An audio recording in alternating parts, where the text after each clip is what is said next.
In this video, I'll be spending a week on the island of Phu Quoc. Evidence of my gluttony. Bring high culinary expectations, Almost like sea urchin omelet. and pack for exotic beach locations. They weren't kidding when they called this place Starfish Beach. Because this is vacation on the Emerald Island of Vietnam.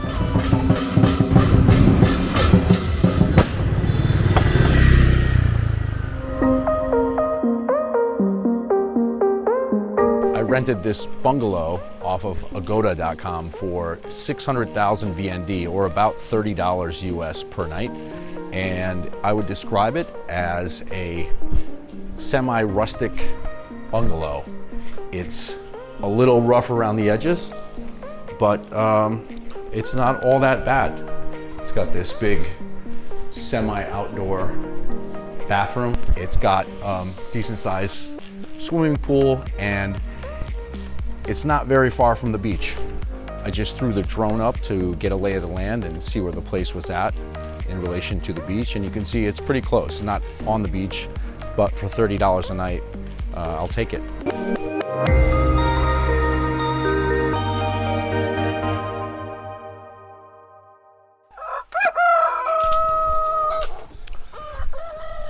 The roosters are the free alarm clock here. Good morning. It's my first morning in Phu Quoc, and something interesting I would like you to see.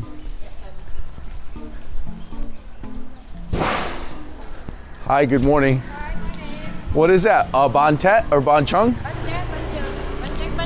Ban Tet and Ban Chung. Ban Chung and Ban Tet. Yeah. Do you sell them? For sale, for money? Or just for you? Can I buy them? You like? Yeah, I like. Maybe evening tonight. Evening tonight. Yes. Okay, interesting. I saw you guys building the fire. Photo is. Yeah. So where do I find you? My home. Your home here. Okay. Okay. I'll come back, and if I can, I would like to buy Yeah. Ban Tet or Ban Chung. Evening tonight. Evening tonight. What's your name? One Bantet. One Ban Tet. Okay. One Ban Tet. Brando. Rando. What's your name? Le. Le? Yeah. Okay, Le. We'll do this. I'll see you later. Đây. Bye, Le.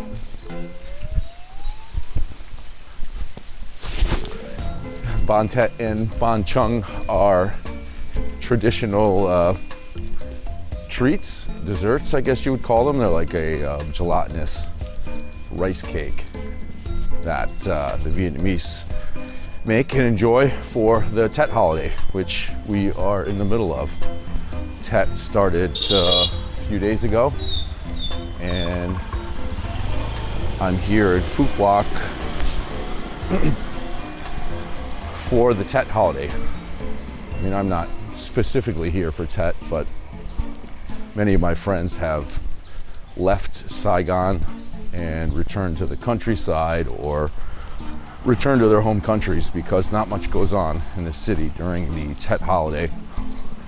A lot of the Vietnamese leave for a couple weeks or the whole month, really, beginning in early January, just after the traditional Christian calendar, New Year. Anyway, that's an interesting way to make Ban Tet, or Ban Chung, to cook them right out in the street like that.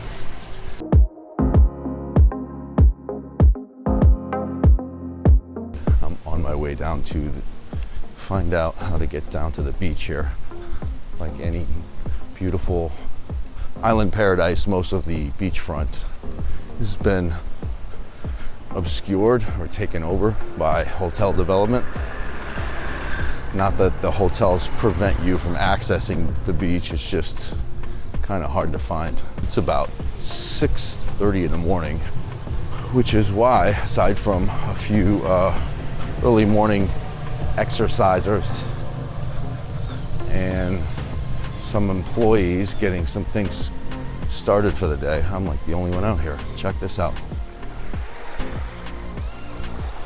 I've got the beach practically to myself, so think this is my cue to go swimming.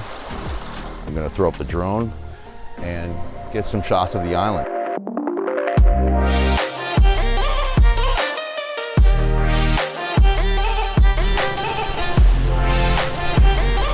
As you can see, this is a beautiful place, but maybe not as much of an island paradise as it might be later today or during sunset. The island is still waking up, still a little sleepy and gray.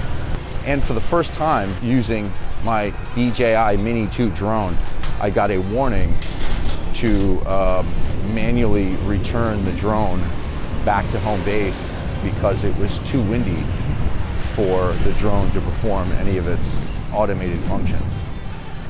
So it is kind of windy out here, a little more than an island breeze. It's leaning a little more towards tropical storm. I hope that's not the case, because today I plan to take a motor scooter ride around the island and visit a couple of the beaches so that I can show you what the nice beaches here look like in Phu Quoc. I will be right back.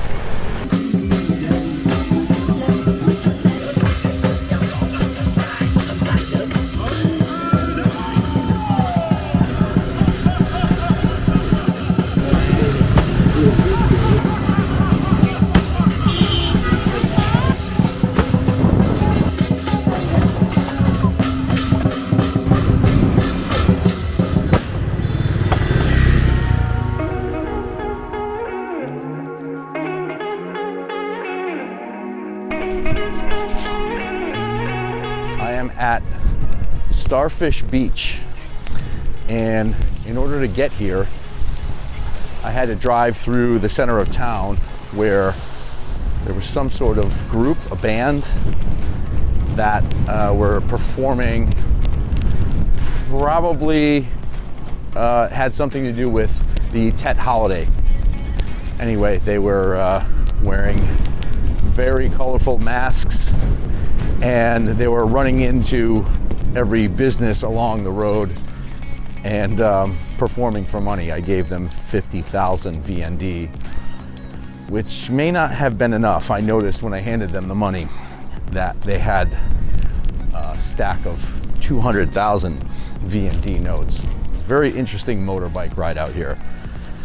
First you pass through the center of town and then past this open market environment where there were open meat stalls and vegetable stalls, and then out into a very, very long stretch of open road. A lot of driving to get out here, and then a very, very long stretch of dirt road. And now I'm here at Starfish Beach. I think it's one of the better but more remote beaches on the island. You can actually see the starfish right there in the water. There are dozens of them. If you see those dark spots there in the water, I know it's the waves make it a little difficult to see, but those are all starfish. There are your starfish. They're like all over the place. They weren't kidding when they called this place Starfish Beach. And they are everywhere.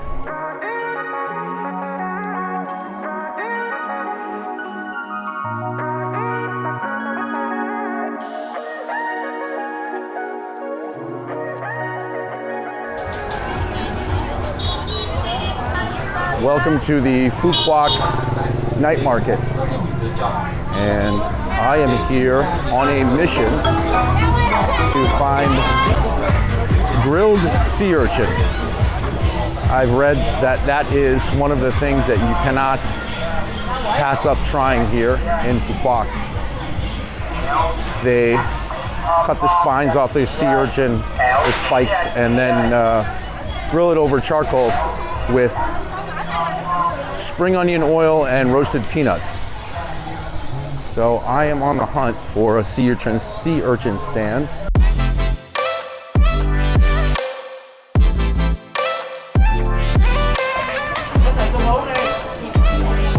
I've posted up here at this food stall, and I'm going to try just about everything they've got here in succession. It looks really great. The seafood looks really vibrant. Now here we go.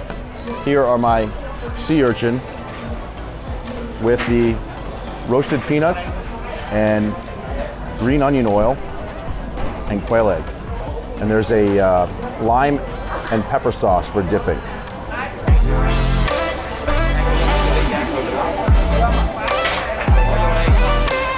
It's all cooked into the egg, almost like sea urchin omelet. Look.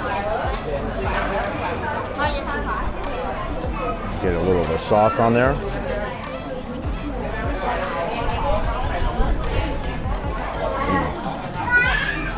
Wow. It's a rich, very rich mixture of flavors. Each one of these scallops or sea urchins or clams from $1.50 to $2.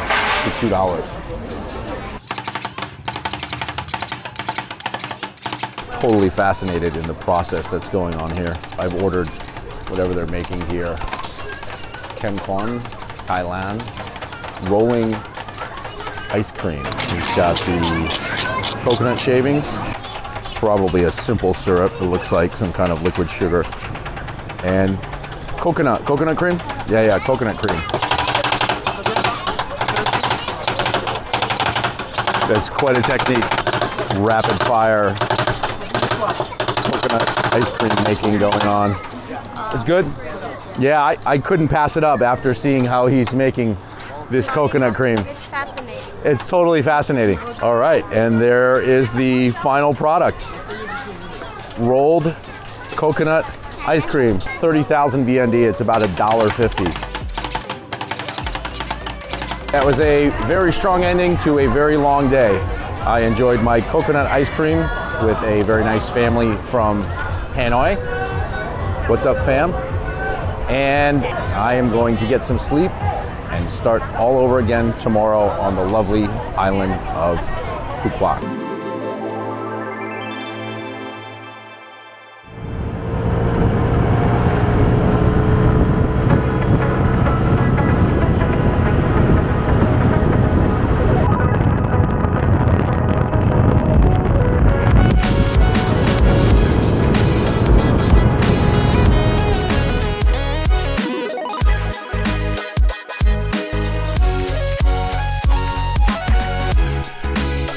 This is day 2 of my trip to Phu Quoc, or as some of my Viet friends say, Phu Quoc.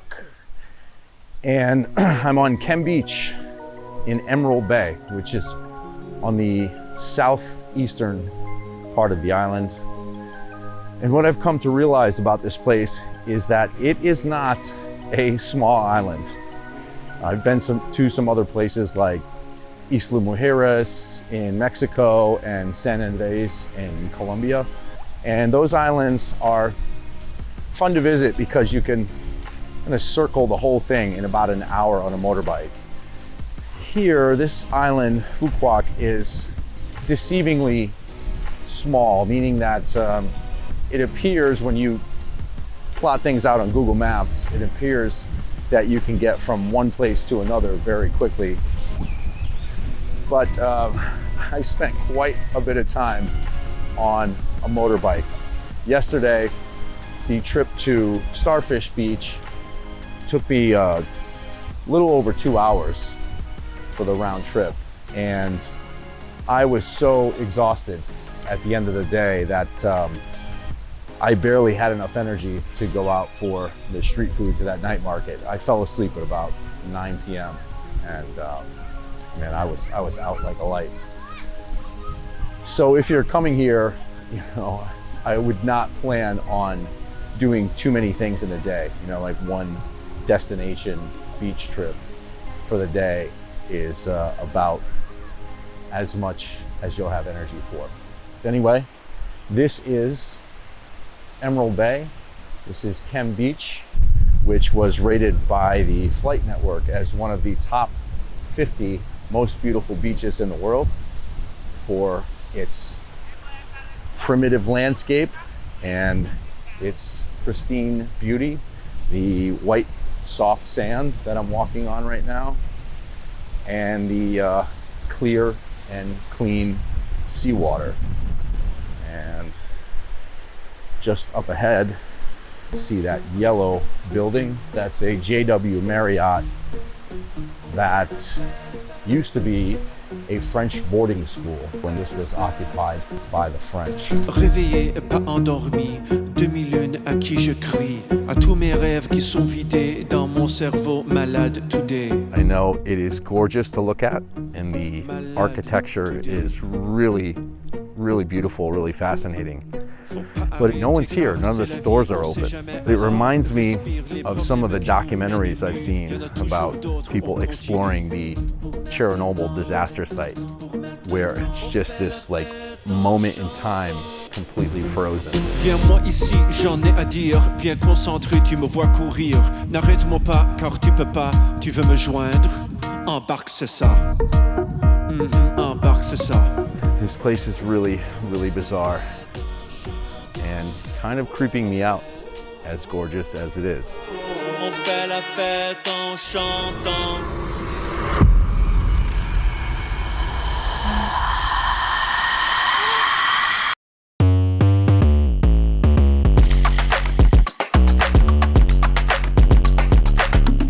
I'm at Ong Lang Beach. I think I'm saying that properly. And this is day 5 on the island, or my 4th full day. Yesterday, or my 3rd full day here, I didn't film anything because I literally spent the entire day sleeping from late Friday night or early Saturday morning at about 2 a.m. until about 7 a.m. on Sunday. I was in bed. I didn't eat. I only got up to go to the bathroom and drink water. This place is that exhausting. Not only the sun and the sea and the salt and the sand, but driving a motorbike around the island takes a lot of energy out of you. I have to say this one is, it's a real find, Ong Lang Beach. It's difficult to find. It's about 30 minutes from the center of town, but I'm glad that I found someone's review on TripAdvisor or Google that mentioned the entry point to this beach being the mint green gates of a hotel. I just had to blow past the security guard and go down this long fire road to find this. It's a public beach, but it's very, very, very hard to find a public road entrance here. The beach is pretty much deserted. A couple of families, a handful of couples, and really peaceful place to watch the sunset.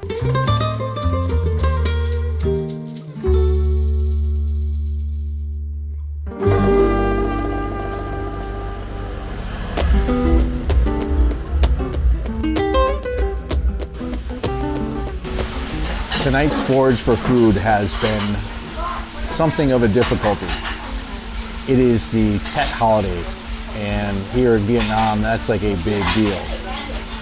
So many of the restaurants that have become my favorites over the past several days, like this place called Love Sushi, which has great sushi, really cheap prices, has been closed for the last 2 days for Tet. And some of the well-reviewed restaurants on TripAdvisor and Google also closed for Tet. And then I found a place called Saigonese Eatery, which was one of those well-reviewed restaurants. And they were only serving, because of Tet, a simplified menu, which basically consisted of sandwiches. And then I used the very tired and true method of looking for the busiest place, figuring that the food would be great because it's busy. And as soon as I sat down on the sidewalk, some asshole with a giant PA speaker on a motorbike pulled up next to me and started singing in my ear. So I got up and left immediately. It's been somewhat of a frustration. The upshot is that it forced me off the grid, so to speak. It forced me to look a little deeper for somewhere to eat that was somehow special. And I found this place, Banana Garden. It's right off the main drag in Duong Dong, right in the center of things here in Phu Quoc. And it is a comfortable, casual culinary experience. I just ordered a deep fried whole red snapper, a crispy, crunchy, real fish with bones. I did not dare film myself eating this thing because that would just be incriminating evidence of my gluttony. I will let the evidence on my plate speak to the quality of this restaurant. Fish fillet, eat your heart out.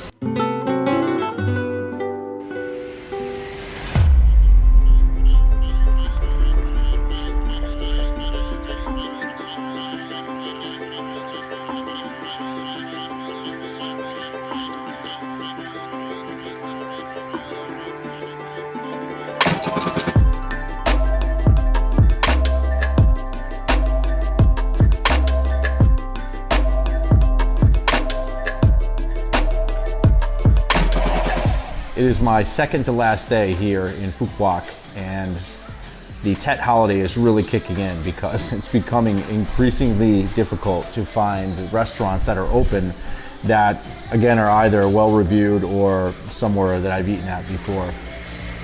They're also very difficult to find restaurants here in Phu Quoc because there are so many storefronts and restaurant fronts crammed together. This signage is just all kind of turns into this big jumble, and it's hard to discern the name of the restaurant that you're looking for. But today I was lucky. I found this place, Sushi Hiroko. I'm having lunch, and I only found it because I noticed one of the staff was out front burning lucky money, which is apparently something they do for Tet.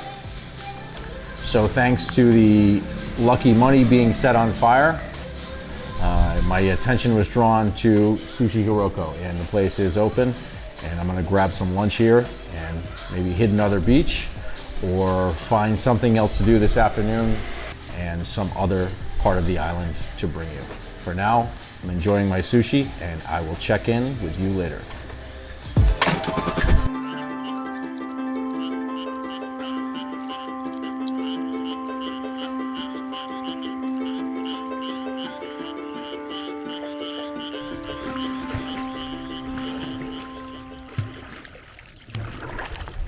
This is my last day in Phu Quoc, and I'm trying to pack in the activities before my flight at 6 p.m. I just took another white-knuckled, full-on MotoGP tuck motorbike ride up here to this kayak rental place on the Kuakan River, and it looks like a fairly popular activity. Several other Western tourists here with the same idea, doing the same thing. Another beautiful day here, and later on this afternoon I'm going to try to make the cable car. Here in Phu Quoc there is the world's longest cable car ride that spans 3 islands and has some beautiful views. So I'm going to try and make that.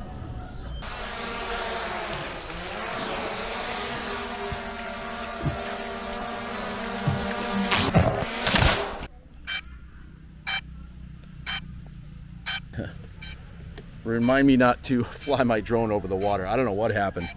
I started rowing to get towards land and left the drone floating over the river here.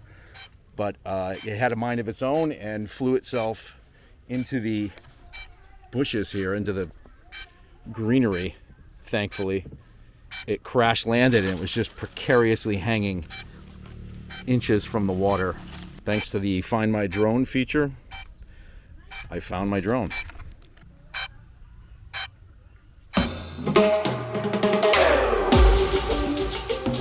One last lunch here on the island before I take off tonight. I'm at the Spice House. Really pleasant environment here, right on the beach. There's an infinity pool in front of the restaurant. And this place really caught my eye because it comes up on a lot of top 10 lists about restaurants in Phu Quoc. And when I walked by the signage on the beach this morning, I read something about the way they prepare their food. It's like a kind of like a farm to table concept. the Spice House at García Cottage serves the food we like without pretense or artifice, but with full flavor. So I'm gonna give it a shot. I just ordered the fresh spring rolls and shrimp in coconut milk. The food is excellent and it's clean. It's not syrupy and sticky and over-sweetened like a lot of food in Vietnam. They use way too much fish sauce and sugar and MSG in most of the food. But this food, as advertised, is MSG free and additive free, super healthy, great fine dining and flip-flop, and a little more expensive than some of the places that I've been eating at here in Phu Quoc.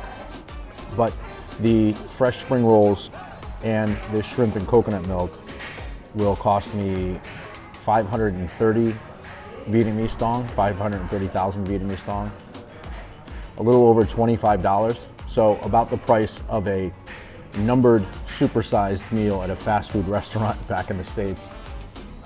But try ordering a Happy Meal through a clown's face while watching the sunset. And as a bonus, $6 Manhattan.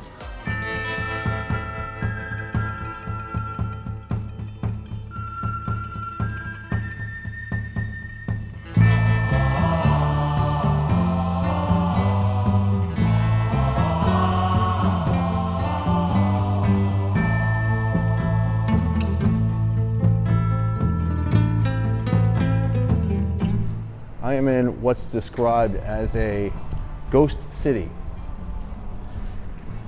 An entire city here on the southwestern tip of Phu Quoc Island that is completely uninhabited. On the ground level here are these retail spaces that, aside from one or two coffee shops that I've seen open within like 20 city blocks, there's no one here. No one's occupying the apartment buildings, and no one has leased the retail space. Just take a look at the vastness of this place. Look at this monstrosity of a bad real estate development idea. If we as a human culture in the future ever wonder, where did we go wrong? Where was the tipping point when overdevelopment just got way, way, way too carried away? I think this place would be that tipping point. I mean, it's really disheartening to see this sort of corporate real estate development empty, where there used to be a beautiful, natural, exotic island. Pompeii. Are you getting the idea? They have not only constructed, but also painted this place to look like ancient Rome. For example, these columns here have been weathered or patinaed on purpose and given a spray paint around these manufactured cracks, so that when you step back and look at the whole thing, it appears to be a very weathered piece of Roman architecture. But in fact, it is not.